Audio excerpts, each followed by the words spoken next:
Hello everyone, welcome to economics classes. I am Priyanka. आज हमारा होना है लेक्चर नंबर 17 और लेक्चर नंबर 17 में हम दो थ्योरीज जो है वो कवर करेंगे। एक हम कवर करेंगे ग्रेड्स पर थ्योरी। ग्रेड्स पर थ्योरी, इस थ्योरी से क्वेश्चन आ चुका है। प्लस हम थ्योरी कवर करेंगे डिपेंडेंसी की थ्योरी। दोनों थ्योरी से जो है वो क्वेश्चन आ चुके हैं। तो इन थ्योरीज को आज की क्लास में जो है वो कवर करेंगे। अच्छा, एक डाउट था। एक स्टूडेंट है, मतलब वन ऑफ यू, जिन्होंने बोला था, शायद अगर मैं सही हूँ तो, कि कमेंट था कि मैम आप है ना पीपीटी का यूज करके जो है वो क्लासेस लो, आप पीपीटी वगैरह बनाओ। तो देखो, आप खुद सोच सकते हो एज ए इकोनॉमिक स्टूडेंट, ये चीज क्या मेरे लिए इकोनॉमिकली बेनिफिशियल क्या मेरे लिए होगा, या फिर मैं पीपीटी बना रही हूँ तो मुझे पीपीटी बनाने के लिए पर्टिकुलर टाइम चाहिए। ठीक है, नोट्स को मुझे ऐड ऑन करना पड़ेगा, अपनी पीडीएफ वगैरह बनानी पड़ेगी, या फिर मुझे किसी को हायर करना पड़ेगा और उन्हें बोलना पड़ेगा कि आप ये टॉपिक लिखो।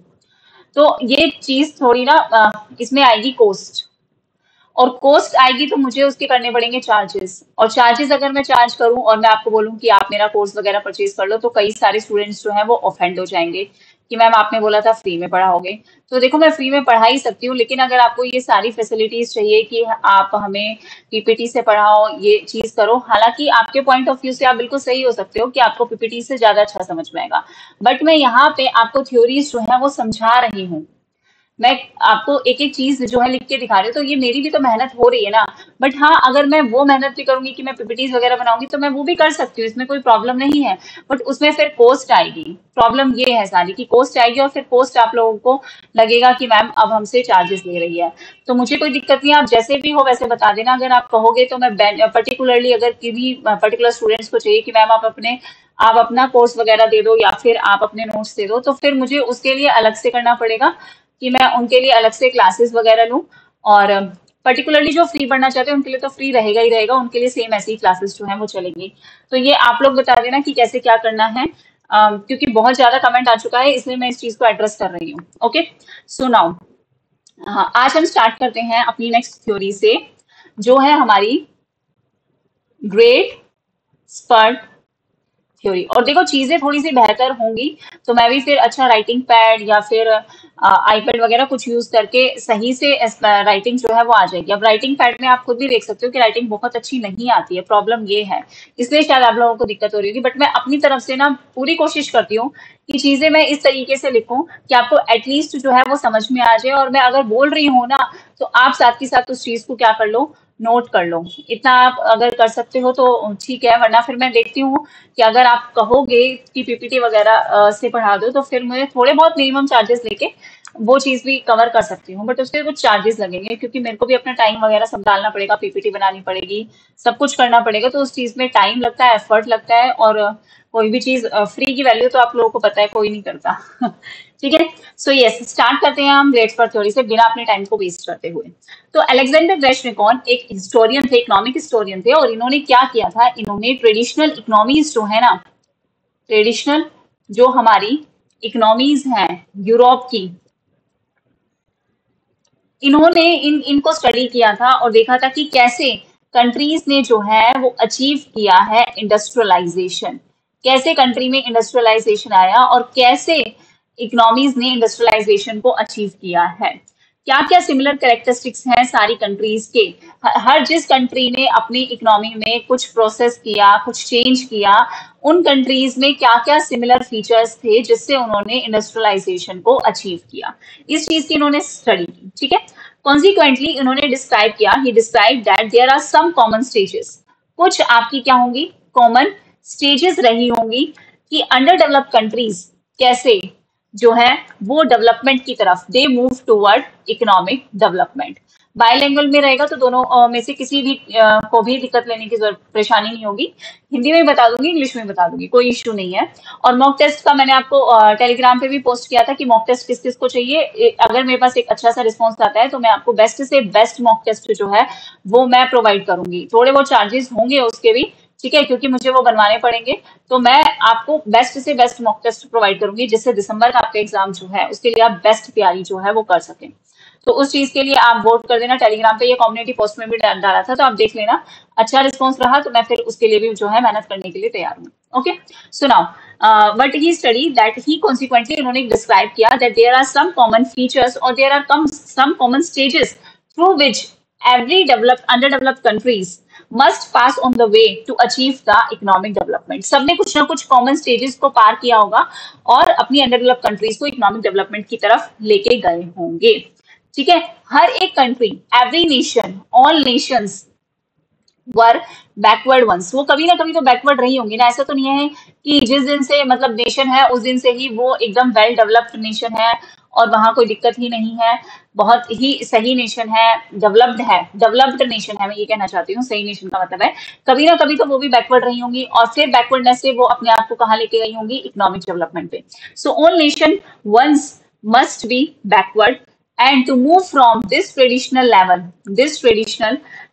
of economic backwardness, to the modern industrial economy, they required a sharp break that he called it great spurt. उनको एक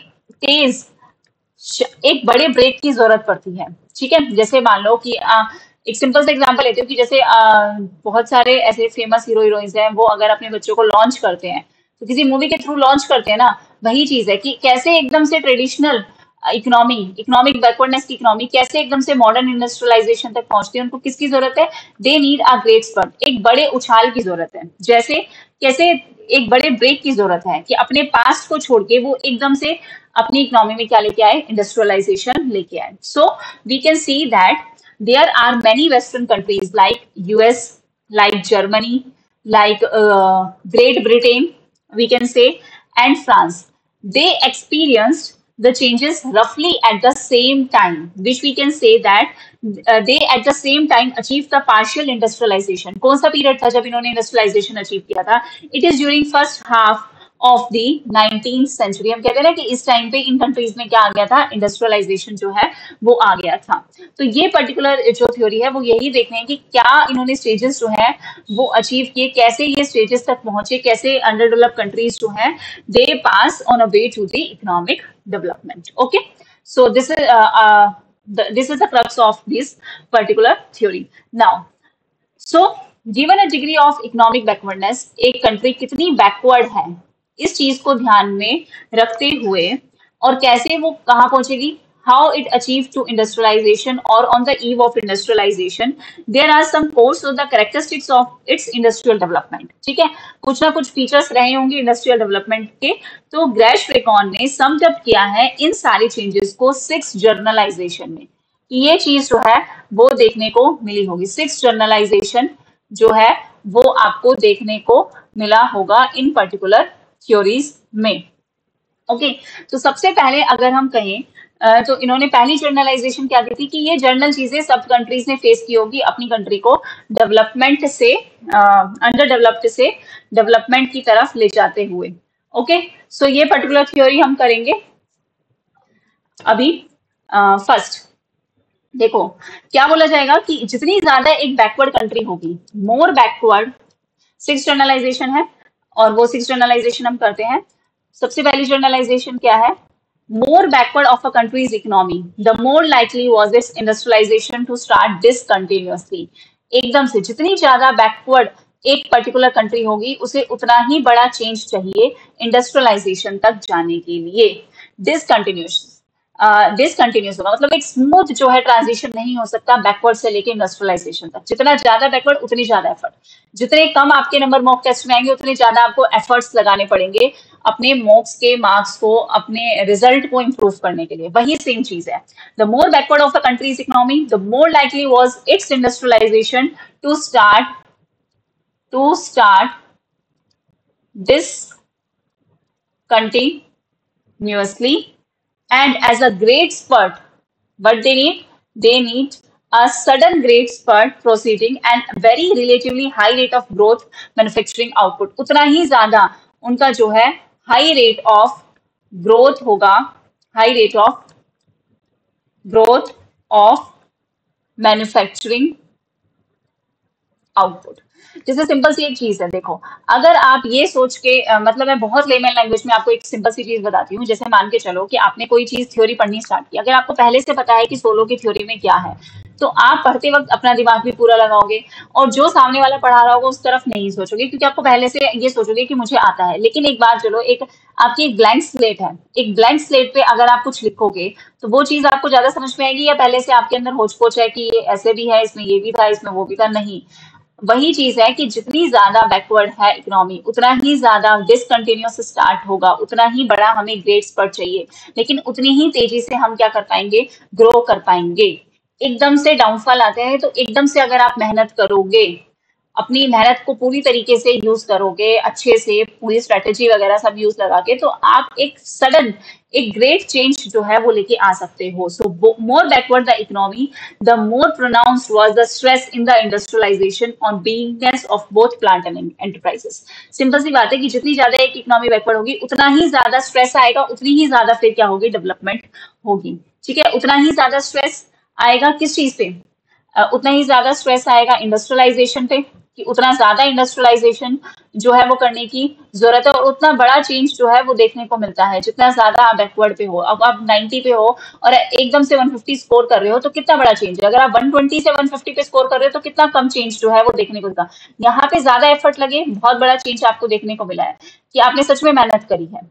ठीक है, यहाँ पे आपको 120 से 180 पे जाओगे तब पता चलेगा कि आपने ज्यादा मेहनत करी है। तो वही चीज है, तो वो आपके पास क्या होगा, there will be a more stress in the industrialization, कि आपको उतना ही बड़ा बिगनेस आपको चाहिए अपने प्लांट्स में, अपनी एंटरप्राइजेस में, उतने ही बड़े आपको प्लांट, इंडस्ट्रीज, इंडस्ट्रियलाइजेशन जो है वो चीज आपको चाहिएगी अपनी इकोनॉमी को आगे ग्रो करने के लिए। Okay, so this is very simple, and the more backward a country, the greater was the stress upon producer. Stress industrialization पे होगा, उतना ही बड़ा प्लांट चाहिए, उतना ही स्ट्रेस जो है वो किस पे होगा, इसी स्ट्रेस वाले पार्ट को मैं लिख देती हूँ कि उतना ही स्ट्रेस प्रोड्यूसर्स पे होगा to produce goods and services. वो करेंगे, गुड्स प्रोड्यूस करेंगे, प्रोड्यूसर गुड्स ज्यादा, कैपिटल गुड्स जो है वो ज्यादा प्रोड्यूस करेंगे बजाय की कंज्यूमर गुड्स के, बजाय की किसके, कंज्यूमर गुड्स के, क्योंकि हमें इंडस्ट्रियलाइजेशन की तरफ जाना है ना, इसलिए। Okay, so more backward the economy, heavier pressure होगा किस पे, upon the level of consumption of the population, कि आपको उतनी ही अपनी पॉपुलेशन के लिए कंजम्पशन जो है उसका भी ध्यान रखना है। उतना ही ज्यादा प्रेशर एक इकोनॉमी पे आ जाता है जितनी बैकवर्ड एक इकोनॉमी पर्टिकुलरली होती है।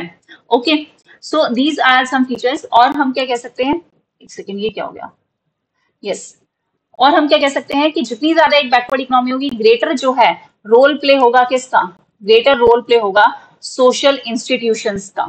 ठीक है, उतनी ही ज्यादा उन्हें मेहनत करनी पड़ेगी जो आपकी इकोनॉमी होगी, कि उसे सप्लाई इंक्रीज करनी पड़ेगी किसकी, क्रेडिट की। उस कंट्री में उतना ही ज्यादा क्रेडिट रिक्वायर है, क्योंकि उतनी ही ज्यादा डेवलपमेंट की जरूरत है। उतनी ही ज्यादा उसे सप्लाई क्रिएट करनी पड़ेगी कैपिटल की, कि उतना ज्यादा कैपिटल उस इकोनॉमी में आए, जो नेसेसिटी है एक पर्टिकुलर इंडस्ट्रीज की।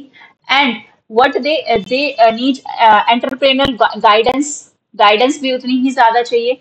ठीक है, so more backward of a country, the more need और comprehensiveness of the factors are applied और need. Okay, more backward the countries, और मोर लाइकली क्या होगा, यस, फिफ्थ पॉइंट हम क्या कह सकते हैं कि जितनी ज्यादा बैकवर्ड कंट्री है, more backward of a country, there will be less likely was its agriculture, less likely was its agriculture to play active role। उतना कम जो है उनका एक्टिव रोल होगा किसका, एग्रीकल्चर का, कि वो एग्रीकल्चर एक्टिविटीज आपको जो है वो ज्यादा इंपॉर्टेंस दे सके, किसमें, ज्यादा रॉ मटेरियल वगैरह प्रोवाइड कर सके इंडस्ट्रीज को। नहीं कर पाएंगे क्योंकि इकोनॉमी क्या है, बैकवर्ड है, तो वो हर तरीके से है। और इंडस्ट्रीज को, सेकेंडरी सेक्टर को रॉ मटेरियल कहाँ से मिलेगा, आपके एग्रीकल्चर और प्राइमरी सेक्टर से ना। तो अगर आपको इंडस्ट्रियल का मार्केट बेस इंक्रीज करना है, तो आपको प्रोडक्टिविटी भी चाहिए एग्रीकल्चर लेबर की, और वो एग्रीकल्चर लेबर की प्रोडक्टिविटी जो है वो बैकवर्ड इकोनॉमी में कम पाई जाती है। Less likely they was in the agriculture. Okay, so more backward a country, less likely was it's agriculture, that they will play an active role by offering the growing industries the advantage of industries market base, ठीक है, as the agricultural labor productivity is less, we can say। Okay, so ये सारी चीजें समझ में आई ये 6 generalisation जो है उन्होंने दिया कि ये कॉमन चीज है। 6 जनरलाइजेशन का मतलब क्या है? जर्नल है, ये सब में जितनी भी बैकवर्ड इकोनॉमी है उन सबको ये सारी चीजें जो है वो फेस करनी पड़ रही है। ओके, नाउ अकॉर्डिंग टू ग्रेशविकॉन, क्या difference in the level of economic development among the European countries? ठीक है, जितनी भी यूरोपियन कंट्रीज हैं उसमें क्या डिफरेंस जो है वो देखने को मिला कि इकोनॉमिक डेवलपमेंट सब कंट्रीज ने किस हिसाब से जो है वो की, कैसे अपनी इकोनॉमी को क्या किया, डेवलप किया इन दी 19th सेंचुरी। ठीक है, इसी टाइम पे क्या आया था, इंडस्ट्रियलाइजेशन आया था।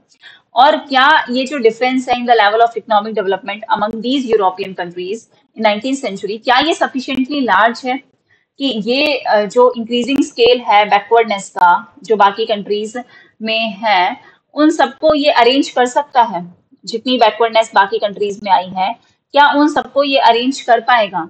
तो 2 पॉइंट ऑफ स्केल इन्होंने दिए कि 3 ग्रुप ऑफ कंट्रीज हैं जो हम ट्रेस कर सकते हैं कि कहाँ पे कितनी ज्यादा डेवलपमेंट हुई, कहाँ पे कम हुई, कौन सी बैकवर्ड रह गई। तो उन्होंने 3 ग्रुप ऑफ कंट्रीज के बारे में बताया। 3 group of countries could be traced, इनके अकॉर्डिंग 3 ग्रुप ऑफ कंट्रीज जो है वो हम क्या कर सकते हैं, ट्रेस कर सकते हैं। और कौन कौन सी है? पहला इन्होंने बोला कि हम कैटेगराइज कर सकते हैं इंडस्ट्रीज को कि ये एडवांस्ड कंट्रीज है, इंडस्ट्रीज को नहीं कंट्रीज को, एडवांस कंट्रीज है। दूसरा हम कैटेगराइज कर सकते हैं कि कंट्रीज क्या हो सकती है, मॉडरेटली बैकवर्ड जो है कंट्रीज होंगी। और तीसरा इन्होंने बोला कि कंट्रीज क्या होंगी, वेरी बैकवर्ड। इन 3 कैटेगरी में जो है कंट्रीज को क्या किया गया, ट्रेस किया गया। ओके, क्लियर है? नाउ कॉमन कैरेक्टरिस्टिक्स क्या होंगे? सो ग्रेशविकॉन में पूरा नहीं लिख रही, Gerschenkron pointed that there are 3 common features, of nations on the threshold of industrialisation. Industrialisation के 3 कॉमन फीचर जो हैं वो देखने को मिलते हैं। पहला फीचर क्या देखने को मिलता है, दैट देयर इज, आपको सबसे पहले इंडस्ट्रियलाइजेशन के लिए क्या चाहिए, सिंपल सी बात है, अगर आपको प्रोडक्शन करना है तो आपको क्या चाहिएगा, रिसोर्सेज चाहिएंगे। So there must be sufficient supply of resources, sufficient supply of resources चाहिए on which to base production, जिसपे आपकी प्रोडक्शन क्या होगी, बेस होगी। तो आपको सफिशिएंट सप्लाई चाहिए रिसोर्सेज का। Although there are some scarcities और ऑब्स्टेकल्स, हर एक कंट्री में स्केर्सिटीज होती हैं, कोई भी कंट्री ऐसी नहीं है जहां पे आपको अनलिमिटेड रिसोर्सेज जो है वो अवेलेबल होंगे।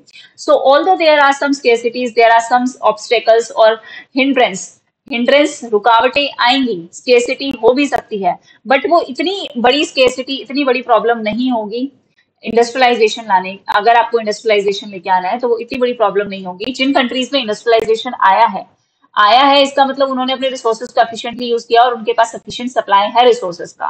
तो इसका मतलब यहाँ पे जो स्केर्सिटी है वो एक बहुत बड़ी प्रॉब्लम नहीं है, that it obstruct the development. तभी तो यहाँ पे डेवलपमेंट हुआ, तभी तो यहाँ पे इंडस्ट्रियलाइजेशन आया इन कंट्रीज में। तो जिन कंट्रीज में इंडस्ट्रियलाइजेशन आया उनके फीचर्स क्या क्या थे? सबसे पहला उनके पास क्या फीचर था, that they have sufficient supply of resources on which to base production and the scarcity of resources is no hindrance in the development of a nation. Okay, second आपको चाहिए कि देखो, अगर आप कहीं पे भी कोई भी नई चीज इंट्रोड्यूस कर रहे हो तो किसके लिए कर रहे हो, फॉर द पॉपुलेशन। तो आपको पॉपुलेशन भी कैसी चाहिए, you have a quite large number of population हर जगह है, but they have to understand the potential benefit. अब सरकार कोई नई चीज लेके आती है, उस नई चीज के फायदे देखने की जगह लोग क्या देखते हैं कि इसमें ये कमियां है, इसमें ये कमियां है, लोग नई चीजों को समझना ही नहीं चाहते। अगर जिस कंट्री में इंडस्ट्रियलाइजेशन आया तो वहां पे पहले हैंडमेड काम हो रहा होगा, एकदम से मशीनें भी आई होंगी, लोगों ने जो है उसको रोका भी होगा, सब कुछ किया होगा। लेकिन आपको ऐसी पॉपुलेशन चाहिए जो पोटेंशियल बेनिफिट देख सके इंडस्ट्रियलाइजेशन का। मोस्ट इंपॉर्टेंट चीज है, आपको कोई भी नई चीज की शुरुआत करो और लोग धरना देके बैठ जाए, वो नई चीज कभी आएगी नहीं, देश में कुछ डेवलपमेंट होगा ही नहीं, क्योंकि लोग बिजी हैं धरना देने में, वो यही काम करेंगे। सो द नेक्स्ट रिक्वायरमेंट और the feature which Gerschenkron see or pointed out that there is quite large number of population which is beginning to understand the potential benefit, कि क्या बेनिफिट है किसका, इंडस्ट्रियलाइजेशन का। उनको समझ में आना चाहिए कि इंडस्ट्रियलाइजेशन आना कोई गलत नहीं है, उससे क्या होगा, बेनिफिट होगा। And there is substantial group of people, आपके पास लोग भी होने चाहिए जो actively they trying to seek the new opportunities, उनको नई अपॉर्चुनिटीज मिले for greater prosperity in the country. ये चीज भी क्या है, जरूरी है।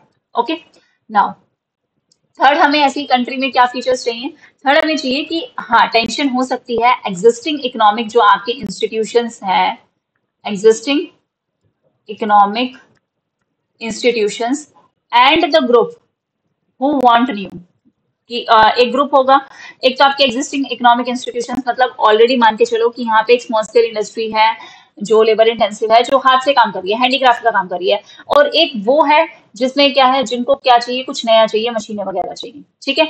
तो there will be economic tensions arise between them, economic tensions उनके बीच में आएंगी, लड़ाइयाँ होंगी कि भाई आप नया चेंज नहीं ला सकते, हमारी तो इंडस्ट्री बंद हो जाएगी। So there is tension between the existing economic institutions and the group who want new and progressive arrangement, but the tension is the greatest in nation।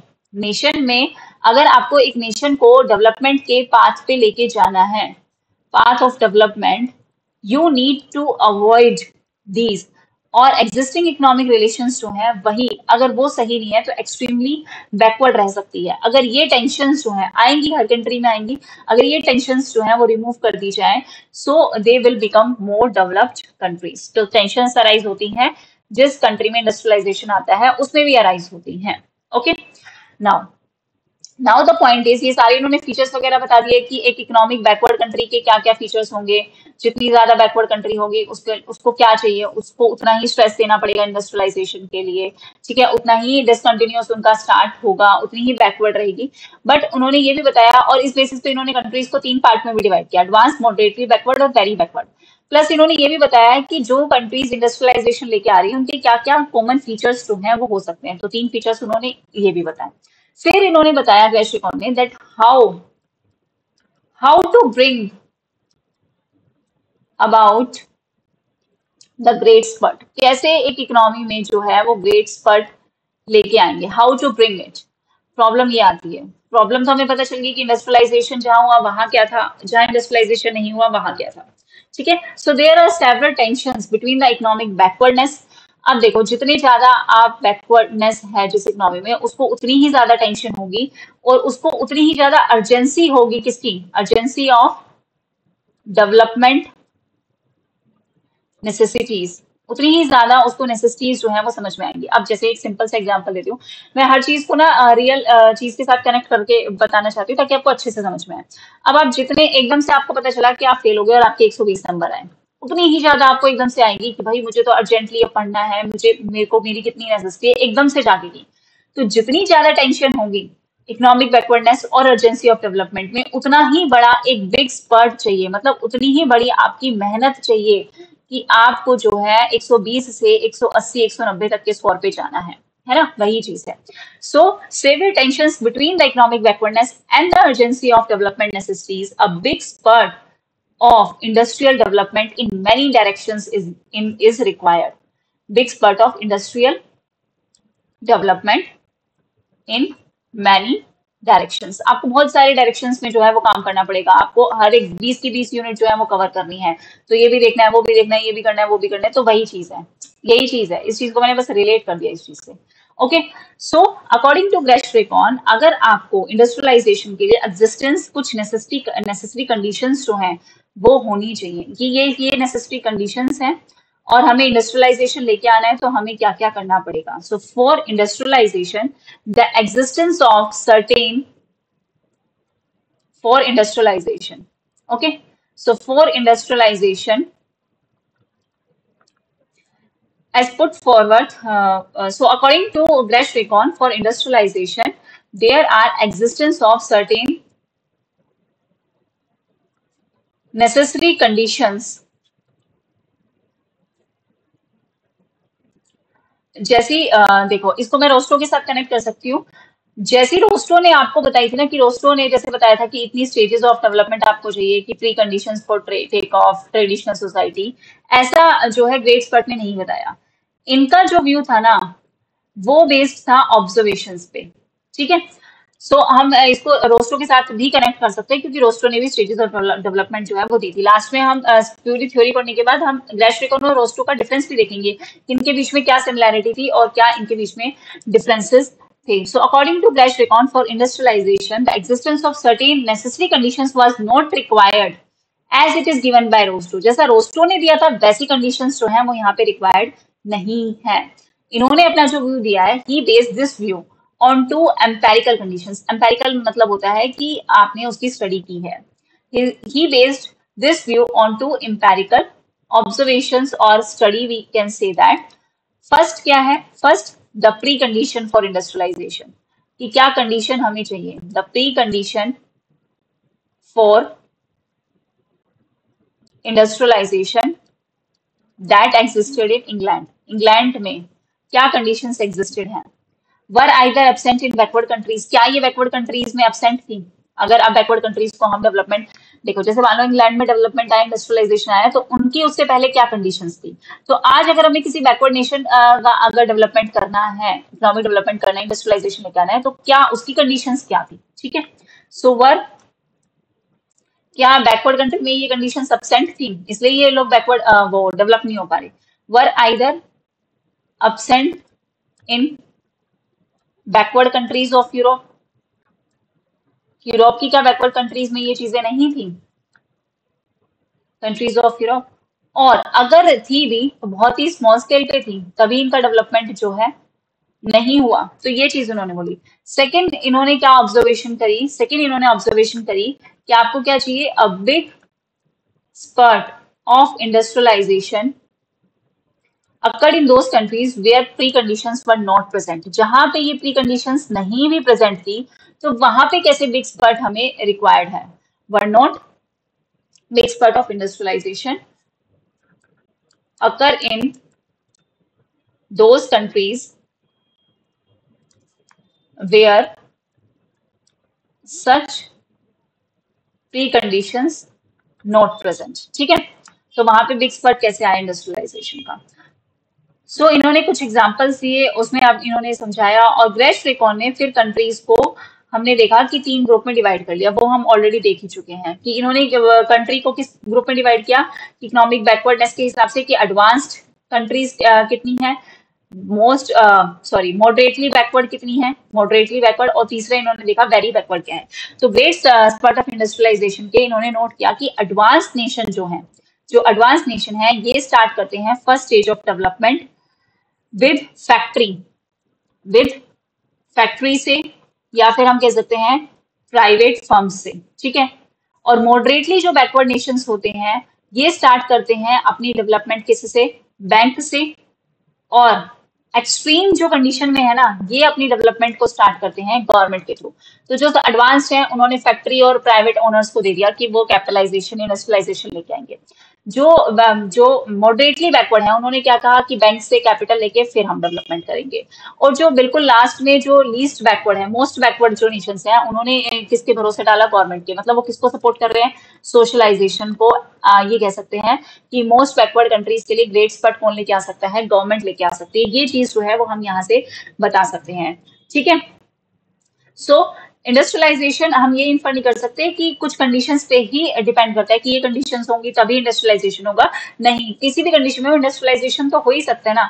In fact अगर हम एक प्री कंडीशन मान के चले, substituted by the another pre conditions, तो हम ये कह सकते हैं, सिंपल सी बात है, इतना घुमाने की जरूरत ही नहीं है, कि प्री कंडीशंस जो हैं वो हमेशा क्रिएट होती हैं। ठीक है, हर एक कंट्री की कुछ ना कुछ एक पहले से प्री कंडीशन होगी।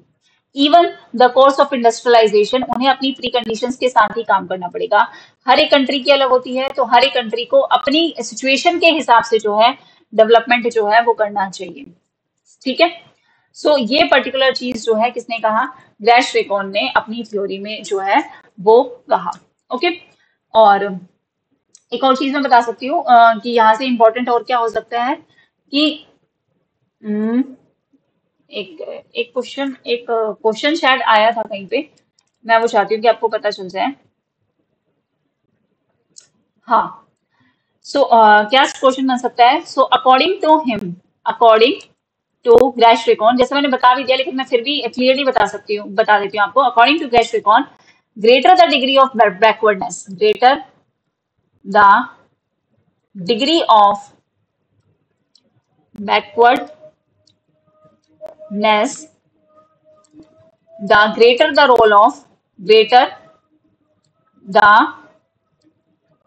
role of dash in spurt toward industrialization। बताओ, अभी मैंने आपको ये क्वेश्चन जो है वो बताया है, और क्या बताया इसका आंसर मैंने, देखो अगर एडवांस है तो फैक्ट्री से और प्राइवेट से इंडस्ट्रियलाइजेशन हो सकता है। अगर आप मॉडरेटली बैकवर्ड हैं तो आप किसके थ्रू करेंगे, बैंक से कैपिटल लेके। और अगर आप मोस्ट बैकवर्ड है तो आपको किसकी जरूरत चाहिए, गवर्नमेंट की। मतलब according to Gerschenkron, greater the degree of backwardness the greater the role of state in the spur toward industrialisation. Industrialisation तक कौन लेके जाएगा, स्टेट लेके जाएगी। स्टेट का मतलब क्या, गवर्नमेंट लेके जाएगी। क्लियर है ये चीज। तो फर्स्ट एक्सट्रीमली बैकवर्ड कंट्री, कि हमें पता है कि इनकम लेवल क्या होता है। जो भी कंट्री अगर एक्सट्रीमली बैकवर्ड है तो उनका जो इनकम लेवल होगा वो क्या होगा, लो होगा। डिमांड जो होगी कंज्यूमर गुड्स की वो क्या होगी, लो होगी। सो ये जो लिमिट क्रिएट कर देता है ना, कि ये जो डिराइव डिमांड जो क्रिएट हुई, और कैपिटल गुड्स की जो डिमांड है वो क्या हो जाएगी, ऑटोमेटिकली कम हो जाएगी, क्योंकि इनकी तो कम इनकम कम है। तो ये तो कंज्यूमर गुड्स की ही डिमांड कम कर रहे हैं, तो ये कैपिटल गुड्स की डिमांड कैसे करेंगे। So in absence of profit motive, यहाँ पे जो है इंडस्ट्रियलाइजेशन अगर आए भी तो वो किस प्रॉफिट मोटिव से काम करें, बताओ। यहाँ पे तो कोई प्रॉफिट का मोटिव ही नहीं है। जब मुझे पता है कि मैं अगर एक इंडस्ट्री खोलना चाहती हूँ, लेकिन मुझे ये पता है कि यहाँ के लोगों की इनकम ज्यादा नहीं है, ये लोग तो कंज्यूमर गुड्स की ही डिमांड नहीं कर रहे, कैपिटल गुड्स की कहाँ डिमांड करेंगे, तो मेरा तो कोई प्रॉफिट मोटिव ही नहीं है। So in the absence of profit motive, who has to play the major role toward industrialization? State has to play a major role in the development और in the role toward industrialization। Second क्या चीज बोली, second in countries में क्या होता है, source जो है कैपिटल का, सोर्स ऑफ कैपिटल। जैसे हम सोर्सेज क्या हो सकते हैं कैपिटल की, फॉरेन कैपिटल मिल जाए, फॉरेन से अगर हमें लोन मिल जाए, बैंक के थ्रू मिल जाए, हमें कैपिटल मार्केट के थ्रू जो है अगर वो लोन मिल जाए, तो ये जो सोर्सेज होते हैं ना, इनकी भी क्या होती है, कमी होती है, क्योंकि यहाँ पे पहली बार चीज इनकम ही कम है। ठीक है। सो अकॉर्डिंगली जो है स्टेट को जो है फाइनेंशियल इंस्टीट्यूशंस जो है वो क्रिएट करने पड़ते हैं, so to provide capital for industrialisation. Is it clear? Yes. So beside for great spurt in industrialization, ग्रेशरिकॉन ने emphasize किया कि आपको adoption करना चाहिए, आपको ग्रेट स्पर्ट लेके आना है इंडस्ट्रियलाइजेशन में, ग्रेट स्पर्ट इन इंडस्ट्रियलाइजेशन। ग्रेशरिकॉन ने एम्फेसाइज किया कि आपको एडॉप्शन करना पड़ेगा, किसका एडॉप्शन करना पड़ेगा, कैपिटल इंटेंसिव टेक्निक्स का, तभी आप प्रोडक्टिविटी जो है वो एक तरीके से इंप्रूव कर सकते हो। सो अकॉर्डिंग टू हिम, एक एक्सट्रीमली बैकवर्ड कंट्री में there would be a very big technological gap between its technique of production and those of developed country. Simple सी बात है, जो टेक्निक चाइना, यूएसए, जापान कर रहा है, क्या वो टेक्निक इंडिया यूज कर रहा है? तो ये बिग गैप है ना, ये बिग गैप जो है वो रिमूव करना पड़ेगा। इसलिए हमें कैपिटल इंटेंसिव टेक्निक्स का जो है वो यूज करना पड़ेगा, तभी हम मोस्ट बैकवर्ड जो है नेशंस है उनको डेवलप की तरफ लेके जा सकते हैं। So therefore industrialise bye adopting the most advanced capital intensive techniques is required. और ये एकदम से कौन लेके आ सकता है, ये सरकार ही लेके आ सकती है। जैसे अपनी कंट्री में मेट्रो या फिर ये सारी चीजें कौन लेके आए, सरकार ही लेके आई है ना, वही चीज है। तो पहला आपको टेक्निक चाहिए, और वो उसके लिए आपको क्या करना पड़ेगा, इंपोर्ट सब्सटीट्यूशन इंडस्ट्रीज बनानी पड़ेगी। ठीक है, ताकि आपका फॉरेन कंपटीशन कम हो, आप अपनी कंट्री में ही कैपिटल इंटेंसिव टेक्निक का यूज करो, ताकि आपको बाहर से इंपोर्ट करने की जरूरत ना पड़े। सेकंड, सिंस बैकवर्ड इकोनॉमीज के पास स्किल्ड लेबर की कमी है, तो कैपिटल इंटेंसिव को यूज करने के लिए और लेबर सेविंग टेक्निक्स लानी पड़ेगी। तो ग्रेटर डिग्री ऑफ हमें क्या चाहिए, कैपिटल इंटेंसिटी चाहिए, और बट हमारे पास क्या है, शॉर्टेज है। तो हम जब इंट्रोड्यूस करें कैपिटल इंटेंसिव टेक्निक्स को इकोनॉमिक डेवलपमेंट के लिए, अगर हम बोरो कर रहे हैं टेक्नोलॉजी, ये तो प्राइमरी फैक्टर है ही है, साथ साथ हमें जो है स्किल्ड वर्कर्स भी चाहिए, तो उनकी ट्रेनिंग वगैरह ये सारी चीजें भी देखनी पड़ेगी। ठीक है। सो ग्रेशरिकॉन ने अपनी स्टडी में मेजर किया है इकोनॉमिक डेवलपमेंट। ये भी एक क्वेश्चन बन सकता है कि ग्रेशरिकॉन ने अपनी स्टडी में जो इकोनॉमिक डेवलपमेंट मेजर किया है वो किसका यूज करके किया है, इंडेक्स नंबर का यूज करके किया है, वेट का यूज करके किया है। ठीक है। स्पेशली अगर हम कहें यूएसएसआर के केस में, तो ये चीज जो है वो ध्यान रखना। ठीक है, इंडेक्स नंबर का यूज किया है और इंडस्ट्रियलाइजेशन को वेट दे दे के इन्होंने जो है बताया है कि किस कहाँ पे कितनी ज्यादा डेवलपमेंट है। Okay, so as we know, और मैं आपको इसमें क्या बता सकती हूँ, देखो तो फाइनली मैं ये बता सकती हूँ कि फाइनली ग्रैश-रेकॉन जो है उन्होंने पॉइंट आउट किया, ग्रैश-रेकॉन pointed out pointed out that there is that great spurt in industrialization could take place if 5 prerequisites were fulfilled। ये 5 कंडीशंस अगर फुलफिल हो जाए तो ग्रेट स्पर्ट हो सकता है। ठीक है, पहली चीज उन्होंने क्या बोली कि पहली चीज हमें क्या चाहिए ग्रेट स्पर्ट के लिए, 5 कंडीशंस उन्होंने बताई ना। तो फर्स्ट, आइदर जो आपका ओल्ड फ्रेमवर्क है, either old framework in agriculture organisation should be abolished और either to increase its productivity. या तो आप जो ओल्ड फ्रेमवर्क के मतलब ओल्ड टेक्निक्स का यूज करके एग्रीकल्चर का काम कर रहे हो, ठीक है, या तो आप उसे बंद करो या फिर आप अपनी प्रोडक्टिविटी जो है एग्रीकल्चर की, सिंपल सी ये चीज है कि आप पुरानी प्रिमिटिव टेक्नोलॉजी का यूज ना करके अगर आप मॉडर्न टेक्निक्स मेथड्स का यूज करोगे तो आपको क्या करनी पड़ेगी, अपनी प्रोडक्टिविटी जो है एग्रीकल्चर की या तो आप वो इंक्रीज करो। ठीक है, पहली चीज तो इन्होंने ये चीज बोली जो बहुत इंपॉर्टेंट है, क्योंकि आपको पता है कि इंडस्ट्री का बेस ही क्या होता है, प्राइमरी सेक्टर जो है वो बेस होता है। सेकंड, आपको क्या चाहिए, इन्फ्लुएंशियल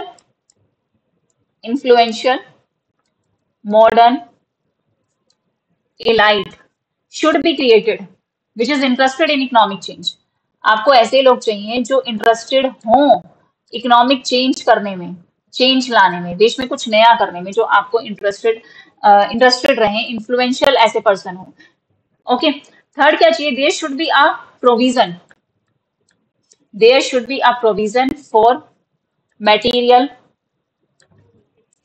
सोशल ओवरहेड कैपिटल, जिसके बारे में मैं ऑलरेडी अपनी पुरानी थ्योरीज में बता भी चुकी हूँ कि अगर आपकी सोशल ओवरहेड कैपिटल, अगर आपका इंफ्रास्ट्रक्चर अच्छा है तो उसका प्रोविजन भी देश में होना चाहिए कि अगर अच्छा इंफ्रास्ट्रक्चर है तो इंडस्ट्रीज जो है ऑटोमेटिकली इन्फ्लुएंस होंगी कि उन्हें डेवलपमेंट करनी है। ओके, क्योंकि ये बेसिक रिक्वायरमेंट है। अगर आप यहाँ पे इंडस्ट्री बोलो और यहाँ सड़क भी नहीं, पानी भी नहीं, बिजली भी नहीं, there is nothing, so how you can think of to make industries or to produce goods and services। Fourth, there should be a value system। हमारे देश में इसी चीज की कमी है, value system which favors economic change। अगर हम ये चीज तो देख लेते हैं कि यार बाहर देश में जाओ कितनी साफ है, कितनी क्लीन सिटी है, नहीं है। क्लीन सिटी होने का या साफ सफाई होने का सबसे बड़ी जो रिस्पॉन्सिबिलिटी है वो पॉपुलेशन की है। लोग खुद तो साफ करना नहीं चाहते, सीए तो चाहते हैं कि सरकार सब कुछ कर दे, बट खुद क्या कर रहे हो, खुद के एफर्ट्स क्या हैं। ठीक है, स्वच्छ भारत अभियान अगर स्टार्ट हुआ तो आपने क्या एफर्ट किए अपने आसपास के चीजों को साफ रखने में, अपनी गली को, अपने एरिया को, वटएवर, अपनी सोसाइटी को, जो भी है। So value system is most important, जो फेवर करता है, कोई भी चेंज आ रहा है उसको फेवर करना चाहिए कि ठीक है कुछ नई चीज आ रही है। नहीं, यहाँ पे तो पहले ही दिन स्ट्राइक, लॉकडाउन वगैरह सब हो जाएगा कि हम नहीं करेंगे, नई चीज नहीं आनी चाहिए, ये होगा वो होगा। सो और क्या चाहिए आपको, you need effective entrepreneurship, ownership बहुत अच्छी होनी चाहिए, स्किल्स होनी चाहिए लोगों में, डेवलपमेंट का वो होना चाहिए। तो effective ownership should be available. ठीक है, लोग रिस्क लेना ही नहीं चाहते, काम करना ही नहीं चाहते, सो ये प्रॉब्लम भी जो है। So finally Gerschenkron pointed out that great spurt जो है industrialization, it can be take place if these 5 conditions are fulfilled. ये सारी 5 कंडीशन अगर फुलफिल हो जाए तो किसी भी इकोनॉमी में क्या आ सकता है, कंट्री में इंडस्ट्रियलाइजेशन आ सकता है। ठीक है, ये चीज इन्होंने बोली थी अपनी थ्योरी में। एंड ग्रैश-रेकॉन क्या कहते हैं, ग्रैश-रेकॉन ने क्रिटिसाइज किया, ग्रैश-रेकॉन क्रिटिसाइज पैनी पिंचिंग। ये चीज भी इंपॉर्टेंट है, यहाँ से भी क्वेश्चन जो है पैनी पिंचिंग की, पैसे खर्च नहीं करने। ठीक है, और इस चीज के लिए इन्होंने ऑस्ट्रियन जो इकोनॉमिक बैकवर्डनेस है, वॉन बेवर्क, इनको बोला कि ये जो है अनविलिंग है, ये स्पेंड ही नहीं करना चाहते पब्लिक प्रोजेक्ट्स पे। He is unwilling to spend on public work projects. इस चीज को लेके इन्होंने क्रिटिसाइज किया, पब्लिक वर्क प्रोजेक्ट्स के लिए इन्वेस्ट करना नहीं चाहते, अनविलिंग है। जैसा कि मैंने आपको थ्योरी में बताया ना कि स्टेट का मेन रोल होता है किसी भी इकोनॉमी में। सो डिस्पाइट ये ऑस्ट्रियन स्कूल से थे इन्होंने क्रिटिसाइज किया पेनिंगटन को, जो ये प्रोमिनेंट जो है ऑस्ट्रियन इकोनॉमिस्ट है, यूगेन वॉन बेवर, ये भी ऑस्ट्रियन इकोनॉमिस्ट है, और गैश्रिकॉन भी ऑस्ट्रियन इकोनॉमिस्ट थे। वो होने के बावजूद भी इन्होंने इस चीज के लिए इनको क्रिटिसाइज किया, क्योंकि ये बाद में जो है फाइनेंस मिनिस्टर भी रहे, और इन्होंने इस चीज के लिए इनको ब्लेम भी किया कि ऑस्ट्रिया की जो इकोनॉमिक बैकवर्डनेस है ना, वो इन्हीं की वजह से है, क्योंकि ये अनविलिंग है to spend heavy on public work projects. और आपको पता है कोई भी इकोनॉमी में अगर आपको डेवलपमेंट चाहिए, मोस्ट बैकवर्ड इकोनॉमी है, तो वहां पे किसका मेन रोल होता है? स्टेट का। इसलिए इस चीज को इन्होंने जो है वो क्रिटिसाइज किया एग्जाम्पल देते हुए। ठीक है, तो गैश्रिकॉन ये नहीं कहते कि जो बैकवर्डनेस है उसके मेन फैक्टर्स ये सारे हैं। उन्होंने ये भी बताया कि स्टेट का भी एक बहुत बड़ा रोल होता है किसी भी इकोनॉमी में बैकवर्डनेस होने का। और ही ऑल्सो रेफर्ड दैट इन्होंने ना कंट्रीज को सबसे ज्यादा लीस्ट बैकवर्ड जो इन्होंने बताया, हम देख सकते हैं कि लीस्ट बैकवर्ड इन्होंने किसको बताया? ब्रिटेन को, कि ब्रिटेन जो है वो लीस्ट बैकवर्ड है। फिर उसके बाद बेल्जियम, ये इन्होंने अपनी सीक्वेंस दी थी, आप ध्यान रखना अगर रख सकते हो तो। फिर बेल्जियम के बारे में बोला, फिर नीदरलैंड, फिर फ्रांस, फिर जर्मनी, फिर ऑस्ट्रिया, फिर इटली। ठीक है, एंड मोस्ट बैकवर्ड इन्होंने किसको बोला? मोस्ट बैकवर्ड इन्होंने बोला रशिया। ये चीज जो है वो ध्यान रखना। ठीक है, so in his essay he mostly discuss about Britain, Germany and Russia, इन्हीं के बारे में ज्यादा डिस्कस किया। लीस्ट बैकवर्ड बोला ब्रिटेन को, और मोस्ट बैकवर्ड बोला किसको? रशिया को, अपनी पर्टिकुलर थ्योरी में। ओके, सो आई होप आपको ये थ्योरी जो है वो अच्छे से समझ में आई होगी। अब मैं गैश्रिकॉन और रोस्टो के बारे में भी यही बता देती हूँ। गैश्रिकॉन वर्सेस रोस्टो, क्या सिमिलैरिटी थी? देखो, गैश्रिकॉन जो थे, इन्होंने स्पेशली जो मैं एक सेकेंड ऐसे बता देती हूँ ताकि आपको डिफरेंस जो है वो अच्छे से समझ में आ जाए, क्योंकि दोनों ने स्टेजेस ऑफ इकोनॉमिक डेवलपमेंट के बोला। इस साइड हम लिख लेते हैं गैश्रिकॉन, इस साइड हम देख लेते हैं रोस्टो। ओके, यस, गैश्रिकॉन ने स्टडी की स्पेशली रिलेटेड टू इकोनॉमिकली जो बैकवर्ड इकोनॉमीज हैं, इकोनॉमिकली जो बैकवर्ड आपकी इकोनॉमीज है। इन्होंने एग्जामिन किया कि बैकवर्ड इकोनॉमीज जो है, how they put efforts to और फॉर इंडस्ट्रियलाइजेशन। ठीक है, इनके सिमिलर करेक्टरिस्टिक्स थे और डिफरेंस भी था इन दोनों में, गैश्रिकॉन में और रोस्टो में, मतलब सिमिलैरिटी भी थी और कुछ कुछ डिफरेंसेस भी थे। सो फाइनली इन्होंने इवॉल्व की एक थ्योरी ऑफ डेवलपमेंट, जिसमें अगर हम बात करें कॉमन स्टेजेस बताए कि क्या क्या बैकवर्डनेस जो है एक कंट्री फॉलो करती है और किस पाथ को उसको फॉलो करना चाहिए। ठीक है, ऑन द अदर हैंड अगर हम रोस्टो की बात करें, तो रोस्टो ने प्रेजेंट किया एक एनालिटिकल, इन्होंने तो बता दिया सिंपल, उसमें इन्होंने एक एनालिटिकल और एक सिस्टमैटिक स्टडी करी। ठीक है, सिस्टमैटिक स्टडी करी ग्रोथ प्रोसेस की, और इन्होंने 5 स्टेजेस में जो है वो डिफाइन किया, हमने पढ़ी है, based on the experience of developed countries, की डेवलप्ड कंट्रीज के एक्सपीरियंस की बेसिस पे इन्होंने 5 स्टेज में बता दिया, प्री कंडीशन, ये इन्होंने अपने 5 स्टेजेस जो है वो डिफाइन कर दिया किस किस तरीके से। सो इनका जो एनालिसिस है वो एप्लीकेबल नहीं है ऑल्दो अंडर डेवलप्ड कंट्रीज के लिए, because it is only his take off stage जो कुछ रेलिवेंस लेके आती है अंडर डेवलप के लिए, बट बहुत ज्यादा रेलिवेंट इनकी थ्योरी रही नहीं, क्योंकि सबने ये फेज जो है वो नहीं जो है एक्सपीरियंस किया था। जैसे हमने इंडिया के साथ भी देखा कि इंडिया ने तो इसका मतलब बहुत पहले ही 61 वगैरह में ही जो है टेक ऑफ ले लिया था, तो आज तो हम हाई मास कंजम्पशन पे होने चाहिए, बट नहीं हुए।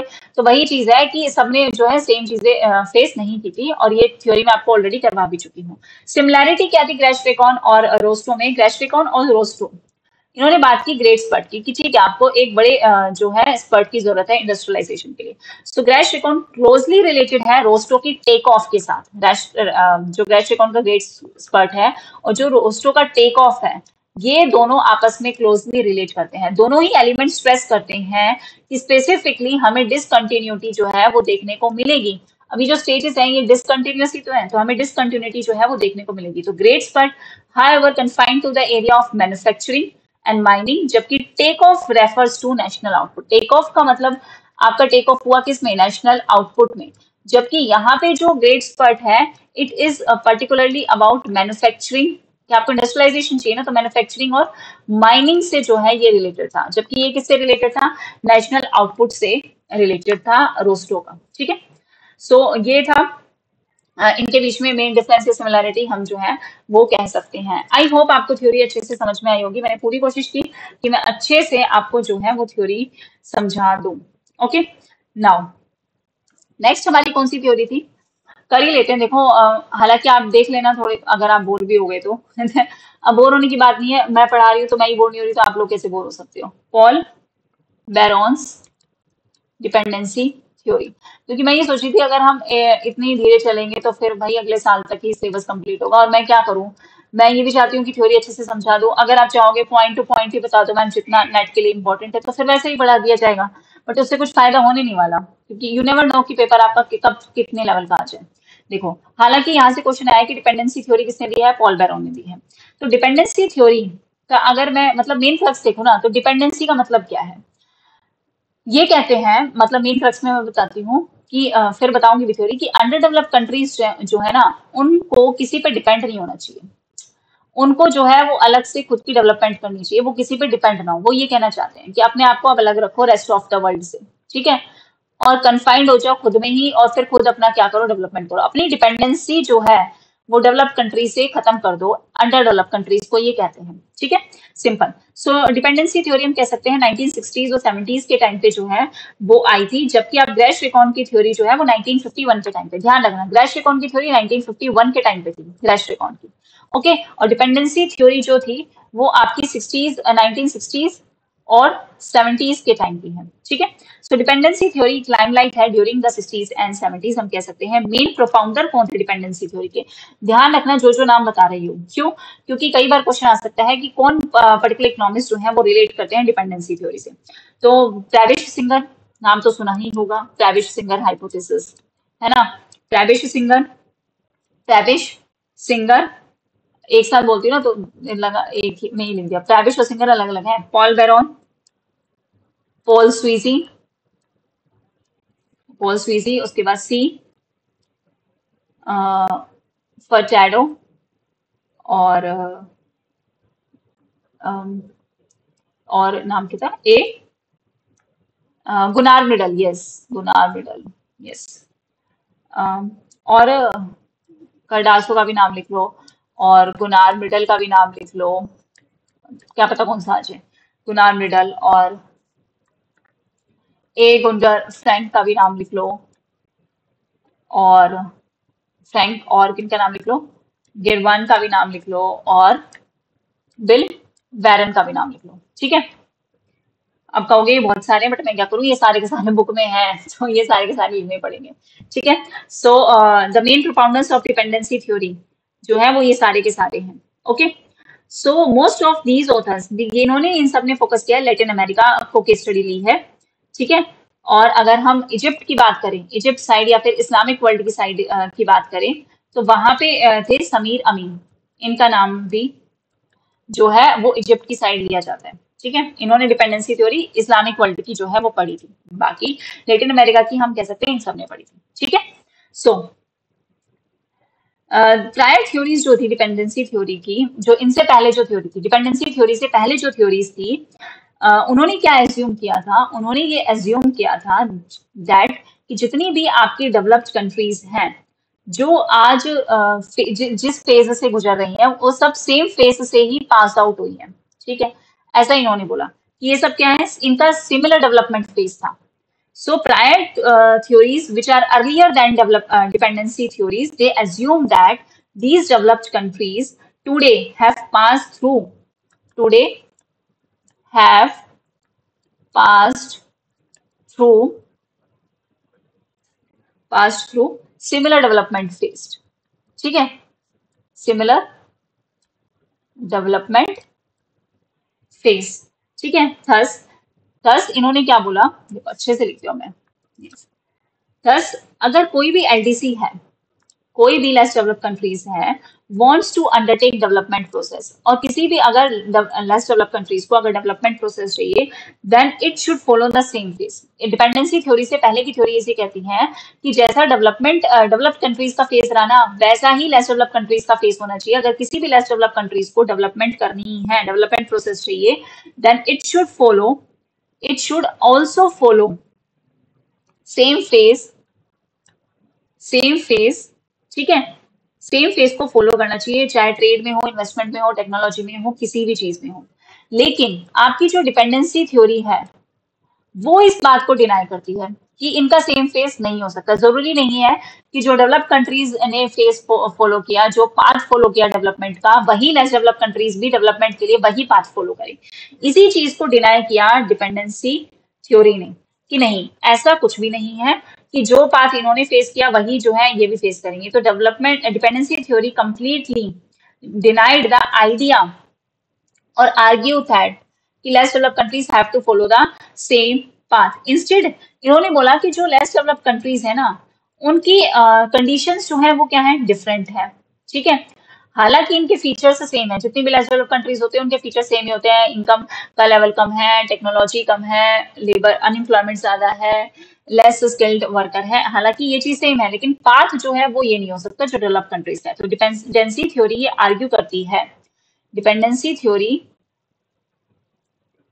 आर्ग्यू करती है किसके अगेंस्ट, जो आपकी पहले की, इनसे पहले की जो फ्री मार्केट थ्योरीज थी, फ्री मार्केट थ्योरीज जो थी उनसे आर्ग्यू करती हैं कि जो लेस डेवलप्ड कंट्रीज है ना, they are required, they are required to reduce their dependency. इनको अपनी डिपेंडेंसी कम करनी चाहिए, कि ये जो डिपेंड करते हैं ना डेवलप कंट्रीज पे, इनको अपनी डिपेंडेंसी कम करनी चाहिए। And they should isolate themselves, कि अपने आप को क्या कर लेना चाहिए, आइसोलेट कर लेना चाहिए। ठीक है, फ्रॉम वही डेवलप्ड कंट्रीज से और किससे, रेस्ट ऑफ द वर्ल्ड से। एंड दे हैव टू, और they can, so they can follow, so they can follow their own development path, कि वो अपना खुद का डेवलपमेंट पाथ जो है उन्हें फॉलो करना चाहिए अपनी नीड्स के अकॉर्डिंग। सबकी नीड्स जो है वो अलग अलग है, तो अपनी नीड्स के अकॉर्डिंग वो अपना खुद का डेवलपमेंट पाथ फॉलो करें। एलडीसीज को जरूरत है कि वो अपनी डिपेंडेंसी डेवलप कंट्री से या रेस्ट ऑफ द वर्ल्ड से क्या कर ले, कम कर दे, रिड्यूस कर दे, और अपने आप को क्या कर ले, आइसोलेट कर ले, और खुद का अपना क्या करे, डेवलपमेंट पाथ जो है वो फॉलो करे। ठीक है, सो सिंगर ट्रेविस ये प्रोमिनेंट डिपेंडेंसी थ्योरिस्ट के थे, और ये ऑब्जर्व करते हैं कि जो आपका टर्म्स ऑफ ट्रेड है, ट्रेविस सिंगर हाइपोथेसिस क्या कहती है, जो टर्म्स ऑफ ट्रेड है अंडर डेवलप्ड कंट्रीज का या फिर लेस डेवलप्ड कंट्रीज का रिलेटेड टू डेवलप्ड कंट्रीज, ये क्या होता है, इट डेट्रॉइटेड ओवर द टाइम। क्योंकि आप सबको पता है कि जो लेस डेवलप्ड कंट्रीज है वो ट्रेड करती है एग्रीकल्चर का, और एग्रीकल्चर की रिक्वायरमेंट जो है लिमिटेड, या अब आप 10 क्विंटल या 10 kg आपके घर में गेहूं आ रहा है तो उतना ही आएगा ना, 10 kg वीट आ रहा है तो उतना ही आएगा। If you having 2 chapati for particular meal, तो वही रहेगी। अमीर हो जाओगे तो ऐसा तो नहीं है 2 की जगह 4 खाने लग जाओगे, उतना ही खाओगे। तो यही टर्म्स ऑफ ट्रेड क्या होता है, लेस डेवलप्ड कंट्रीज का डेट्रॉइट करता है इनको ओवर द टाइम। तो ये तो अपने आप को आइसोलेट करके अपना खुद का पाथ खुद फॉलो करें, ये प्राइवेट सिंगर ने भी कहा था, आपको पता है। ठीक है, तो dependency theory found the cause for lack of development जो है वो क्या है, कि लेस डेवलप्ड कंट्रीज को अपने खुद की सोशल इकोनॉमिक इंफ्रास्ट्रक्चर जो है वो खुद का क्रिएट करना चाहिए, फॉर्मेशन अपने हिसाब से देखनी चाहिए, और अपने आप को इनएफिशिएंट नहीं मानना चाहिए, अनकम्पिटिटिव नहीं मानना चाहिए। हालांकि डिपेंडेंसी थ्योरी ये भी कहती है कि करप्शन वगैरह सबकी प्रॉब्लम है। तो पॉल बेरोन जो है, जिनकी हम थ्योरी पढ़ रहे भी हैं स्पेशली, कि पॉल बेरोन ने दी थी डिपेंडेंसी थ्योरी। तो पॉल बेरोन का ये व्यू था कि जो कैपिटलिज्म है, ठीक है, ये जो कैपिटलिज्म है ये आपका इनहेरेंट कैरेक्टरिस्टिक्स है, और ये एक्सप्लॉइट करता है थर्ड वर्ल्ड को। ये जो कैपिटलिस्ट फीचर है ना, ये हमारी जैसी कंट्रीज को क्या करता है, एक्सप्लॉइट करता है। तो it is in the interest of capitalist world कि वो अपने बैकवर्ड वर्ल्ड को, ये हमारी समझदारी होगी कि लेस डेवलप्ड कंट्रीज अपने आप को क्या कर ले, आइसोलेट कर ले। क्योंकि हम सबको पता है कि less developed countries are the main source of raw material for the developed countries. ठीक है, जो ये कैपिटलिस्ट इतना अच्छा सामान बना पा रहे हैं, क्योंकि वो लेस डेवलप्ड कंट्रीज से जो क्या ले रहे हैं, रॉ मटेरियल जो है वो ले रहे हैं। फायदा इनको ये हो रहा है कि इनको बेस्ट क्वालिटी का रॉ मटेरियल जो है वो यहाँ से मिल रहा है, एक्सट्रैक्ट कर लेते हैं। सारा इकोनॉमिक सरप्लस किसके पास चला जाता है, सारा इकोनॉमिक सरप्लस तो रिच कंट्रीज के पास चला जाता है, क्योंकि इनके पास मशीनें हैं, ये इस रॉ मटेरियल का यूज करके बेस्ट प्रोडक्ट जो है वो बना लेते हैं। तो बैरन जो प्रमोटर था ना, वो किसका था, मार्क्सिस्ट अप्रोच का, कि आपकी कैसी होनी चाहिए, मार्क्सिस्ट अप्रोच होनी चाहिए, किसके लिए, इकोनॉमिक प्लानिंग के लिए पर्टिकुलरली। और ये बिलीव करते हैं कि जो आपका एग्जिस्टिंग क्लास स्ट्रक्चर है, जो आपका एग्जिस्टिंग क्लास जो स्ट्रक्चर है थर्ड वर्ल्ड कंट्रीज का, थर्ड वर्ल्ड कंट्रीज का, ये भी रिस्पॉन्सिबल है कि जो है हम लोग क्या हो रहे हैं, डिपेंड करते हैं कहीं ना कहीं। तो सरप्लस जो है इन कंट्रीज का वो लार्जली वेस्ट होता है। फर्स्ट बुर्गोजीज जो है, बॉर्गेजीज जो हैं, ये मनी लैंडर्स वगैरह ये सब अपना फायदा देखते हैं। ठीक है, जो आपकी डोमेस्टिक इंडस्ट्रीज हैं वो मोनोपोलिस्टिक हैं, कंपटीशन नहीं चाहती। तो देखो इन्होंने ये बोला कि बैरन जो है कंप्लीटली सोशलिस्ट था। मार्क्सिस्ट ये कि कंप्लीटली जो है ये किसके फेवर में था, सोशलिस्ट के फेवर में था, और कंसीडर करता कि जो प्रेजेंट पैटर्न है ना डेवलपमेंट का कैपिटलिस्ट होने के लिए, वो जो पैटर्न ये लोग फॉलो कर रहे हैं, वेस्टर्न कंट्रीज जो फॉलो कर रही है, एक्सप्लॉइटेटिव है। ये जो आपकी लेसर कंट्रीज है उनका रॉ मटेरियल क्या करती हैं, एक्सप्लॉइट करती हैं। तो ये विश करता है कि सोसाइटी जो है वो क्या होनी चाहिए, society should be free from exploitation. तभी तो इन्होंने कहा कि आप आइसोलेट हो जाओ, दूर हो जाओ किससे, लेस डेवलप कंट्रीज से, सॉरी डेवलप कंट्रीज से और रेस्ट ऑफ द वर्ल्ड से। सो he wish a society must be free from the exploitation and more possibility, or possibility only in the socialist economy। आप सोशलिस्ट इकोनॉमी बनाओ, सरकार देखेगी, और वही उसी से क्या हो जाएगी, आपकी क्या हो जाएगी, डेवलपमेंट हो जाएगी। Okay, so this is the Paul Baran's dependency theory. I hope आपको ये दोनों थ्योरी समझ में आई होगी, कोई डाउट नहीं होगा, और फिर भी कोई डाउट रह जाता है तो आप लोग जो है वो बता देना। So thank you very much everyone, take care and bye bye. Yes, and please share with maximum number of students. This is only my request.